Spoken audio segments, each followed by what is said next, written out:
दोस्तों, हाथ में ये होती है जीवन रेखा, ये होती है मस्तिष्क रेखा, ये होती है हृदय रेखा।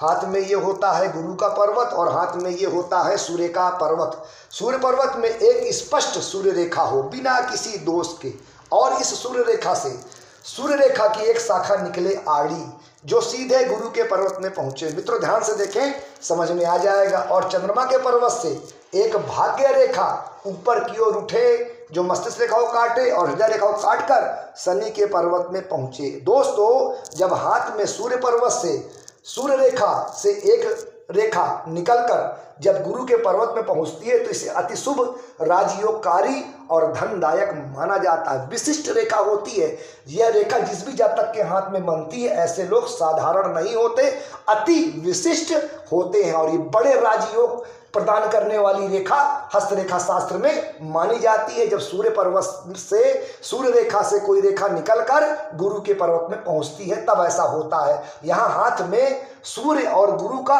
मिलन हो रहा है। जब भी हाथ में सूर्य पर्वत से सूर्य रेखा से एक रेखा निकलकर गुरु के पर्वत में पहुंचती है तो यह स्पष्ट इस बात का इशारा होता है कि ऐसा जातक किसी बड़े पद पर होगा और वह पद विशिष्ट होगा। मतलब ऐसा जातक सरकारी क्षेत्र में, गवर्नमेंट सेक्टर में होगा, यूपीएससी जैसी परीक्षाओं को पास करेगा। मतलब IAS, IPS, IIT, NEET, IIM जैसे बड़ी परीक्षाओं को पास कर बड़े सरकारी पदों पर होगा और बड़ा सरकारी अधिकारी होगा। या राजनीति के क्षेत्र में होगा तो कम से कम कैबिनेट स्तर का मंत्री होगा, यानी राजनीति के में भी बड़े पद पर होगा और पद बड़े स्तर का होगा।